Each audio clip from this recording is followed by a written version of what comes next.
पाहणार आहोत। जिसने भी आपके साथ गलत किया होगा उन लोगों के साथ क्या होने वाला है, ये आज हम अपने रीडिंग में कवर करेंगे।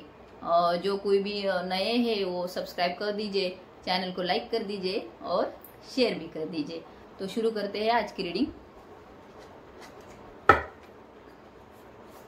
Ancestor, spiritual guide, angels, please tell me, मेरे कलेक्टिव्स के लिए जिन्होंने भी उनके साथ गलत किया है,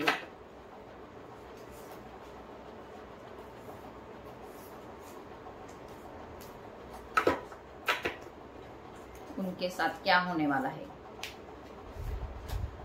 ज्यांनी कोणी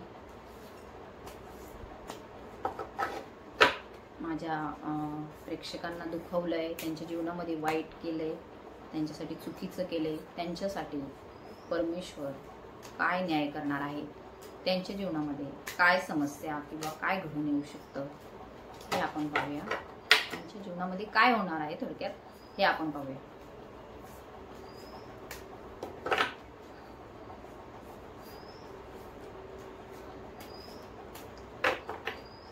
ऍक्च्युली दोन भाषांमध्ये बनवण्याचं हेच पर्पज आहे की जे हिंदी भाषिक लोक आहेत त्यांना पण ही समजायला पाहिजे आणि पॉझिटिव्ह एनर्जी सगळीकडे स्प्रेड झाली पाहिजे।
All these cards are coming.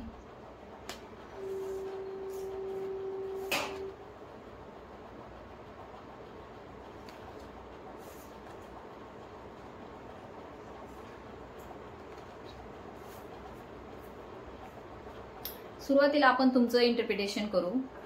तुम्ही तुमच्या जीवनामध्ये अतिशय संघर्षपूर्ण आणि विचारपूर्वक निर्णय घेता। तुम्ही तुमच्या आयुष्यामध्ये तुमच्याच ज्या जीवनाचे जे संघर्षाचे तुम्ही नायक आहात, you are the hero of your life story. तुमच्या जीवनामध्ये जे काही घटना घडतात ते तुम्ही स्वतःच्या मनाने स्वतःला ऍक्सेप्ट करून घेता।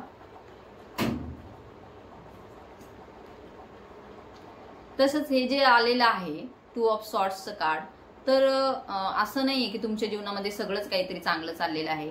नक्कीच कुठेतरी काहीतरी त्रासदायक गोष्टी आहेत, कुठेतरी कॉन्फ्लिक्ट्स आहेत, कुठेतरी भांडणं होत आहेत, कुठेतरी आयुष्यामध्ये काहीतरी उतार चढाव चालू आहेत। परंतु तुम्ही जी लढाई करत आहात ती डोळे झाकून करतायत, तर ती तुम्हाला आपल्या म्हणजे थर्ड आयला उघडून, म्हणजे आपल्या जे इंट्युशन येतात त्याला इंट्युशनला अनुसरून तुम्हाला तुमची लढाई चालू ठेवावी लागेल। हाय प्रिस्टेसचं कार्ड आहे, याचा अर्थ तुम्ही तुमच्या जीवनामध्ये एक विचारपूर्वक निर्णय घेता। प्रत्येक गोष्टीसाठी तुम्ही कधीही कुणाला ग्राह्य धरत नाही। तुम्ही एक बुद्धिमान व्यक्ती आहात। तुमच्या जीवनामध्ये खूप सारा पैसा अट्रॅक्ट करण्याची तुमच्यामध्ये ताकद आहे। तुमच्यामध्ये जीवनामध्ये खूप उंचावर जाण्याची ताकद आहे। You will be very successful in your life, किंवा तुम्ही सक्सेसफुल असूही शकता सध्या ह्या जीवनामध्ये। तर हा जो कार्ड आलेला आहे प्रिस्टेस, हा लेडीजचा कार्ड आहे आणि कदाचित पुरुष पण पाहत असतील तर त्यांना पण हे रेझोनेट होईल की तेही त्यांच्या जीवनामध्ये अतिशय चांगल्या पदावरती आहेत। मी म्हटलं होतं पुरुषांसाठी पण असू शकतं king of cups. King of cups म्हणजे हा पण एक आपल्या जीवनामध्ये तुम्ही तुमच्या जीवनाचे राजे आहात. तुम्ही तुमच्या भावनांवरती कंट्रोल केलेला आहे. तुमच्या आयुष्यात आलेल्या ज्या काही लढाई आहेत ते तुम्ही एकट्यानेच सॉल्व्ह केलेल्या आहेत. आणि तुम्हाला जरी लोकांचा त्रास झालेला असेल तरी तुम्ही कधीही डगमगलेला नाही. आणि जे तुमच्या हातामध्ये जो कप आहे तो तुमच्या भावना प्रदर्शित करतो. तुमच्या भावना लोकांसाठी अतिशय पॉझिटिव्ह आहेत. आता आपण तुमच्या जीवनामध्ये ज्याने तुम्हाला एकदम त्रासदायक परिस्थितीत सोडलं त्या व्यक्तीच्या जीवनामध्ये काय चाललंय तर आपण पाहू शकता. हे जे कार्ड आलेलं आहे तर त्यामध्ये आपल्याला असं दिसतंय की ज्यांनी कुणी तुम्हाला त्रास दिलाय त्यांच्या जीवनामध्ये सध्या तरी काहीतरी चांगलं चाललेलं नाहीये. पैशांची खूप अडचण आहे. कुठल्या तरी एका विवाहित असो अविवाहित स्त्री असो तिच्या पाठीमागे तो व्यक्ती लागलेला आहे आणि अतिशय कठीण परिस्थितीमध्ये दोघांचं जीवन चाललेलं आहे. तुम्हाला त्रास देऊन तो व्यक्ती काही त्याच्या जीवनामध्ये सुखी नाहीये. तो पण लाचारासारखं कुणाच्याही मागे फिरत आहे. त्याच्याकडं पैशाची कमतरता आहे, खाण्यापिण्याची कमतरता आहे, खूप सारा त्याच्या जीवनामध्ये स्ट्रेस आहे, त्रास आहे आणि तो अतिशय लालची व्यक्ती आहे.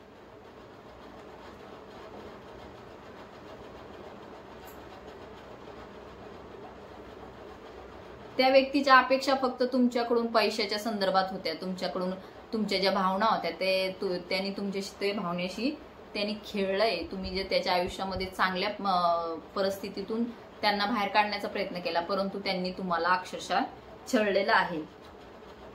आणि त्याच्यानंतर जे तुम्ही परमेश्वराला मागत होता की ज्यांनी तुम्हाला एवढा त्रास दिला तुमच्या जीवनामध्ये येऊन तुमचं आयुष्य जवळपास त्यांनी संपवण्याचा प्रयत्न केला, तुम्हाला त्रास देण्याचा प्रयत्न केला, त्याच्या जीवनामध्ये डेथचं कार्ड आलेलं आहे. डेथ म्हणजे कदाचित त्याची मृत्यू होऊ शकते किंवा तुमचं जे हे नातं आहे ते नात्याची सुद्धा आता जवळपास शक्यता संपण्याची वेळ आलेली आहे. तुमच्या जीवनामध्ये ज्या व्यक्तीने तुम्हाला एवढा त्रास दिलाय, ज्यांनी तुमच्यासोबत चुकीचं वर्तन केलंय, ज्यांनी तुम्हाला त्रास दिलाय त्याची शिक्षा त्यांना परमेश्वर नक्की देणार आहे. आणि ती शिक्षा त्यांना आता जवळपास मिळतच असेल किंवा मिळणारही असेल. आणि मी परमेश्वराला प्रार्थना करते की माझे जे कलेक्टिव्स आहे त्यांच्या जीवनामध्ये ज्यांनी कुणी चुकीचं त्यांना ठरवलं, ज्यांनी कुणी त्यांच्याशी वाईट वर्तन केलं त्यांच्या जीवनामध्ये कधीही पॉझिटिव्हिटी येऊ शकणार नाहीये. आणि त्यामुळे हे जे डेथचं कार्ड आलेलं आहे म्हणजेच आता तुमचे जे चांगले दिवस आहेत ते येणार आहे आणि त्याचे वाईट दिवस सुरू होणार आहेत. आणि आपण पाहू शकता की द एम्पररचं कार्ड आलेलं आहे. म्हणजे तो व्यक्ती कुणाची तरी मदत घेतोय तुमच्यासाठी. तुमच्या जीवनामध्ये असे अनेक जे संकट आहेत ते निर्माण करण्यासाठी तो तुमची कुणाची तरी मदत घेतोय. आणि त्याच्यामुळं काय होतोय तो तुमच्या जीवनामध्ये अडचणी निर्माण करण्यासाठी तो सफल होतोय, त्याच्यामध्ये यशस्वी होतोय. परंतु शेवटचा जो आलेला आहे डेकमध्ये शेवटचा क्वीन ऑफ सॉर्ड्स म्हणजे तुम्ही पण एक हुशार स्त्री आहात. त्यामुळे किंवा पुरुष असू शकता तुम्ही, त्यामुळे तुम्ही ह्या सर्व लढाईतून पार जाणार आहात. तुम्ही जे जीवनामध्ये अचीव करण्याचं ठरवलेलं आहे ते सुद्धा तुम्हाला मिळणार आहे. परंतु ज्या भावना आहेत, ज्या चुकीच्या पद्धतीने तुम्ही ज्या व्यक्त करता त्या जरा व्यक्त करणं बंद करा. आणि आपल्या जीवनामध्ये हे जे कुणी आपल्या जीवनामध्ये वाईट करतंय त्याच्याविषयी विचार न करता आपण पॉझिटिव्हिटी ठेवून आपल्या आयुष्यामध्ये काय नवीन चांगलं करता येईल ह्याचा विचार तुम्हाला करायचा आहे. तर बस एवढीच आजची रीडिंग होती. तुम्हाला आवडली असेल तर लाईक करा, शेअर करा, सबस्क्राईब करा आणि माझे व्हिडिओ असेच पाहत राहा. हर हर महादेव. ओम नमः शिवाय.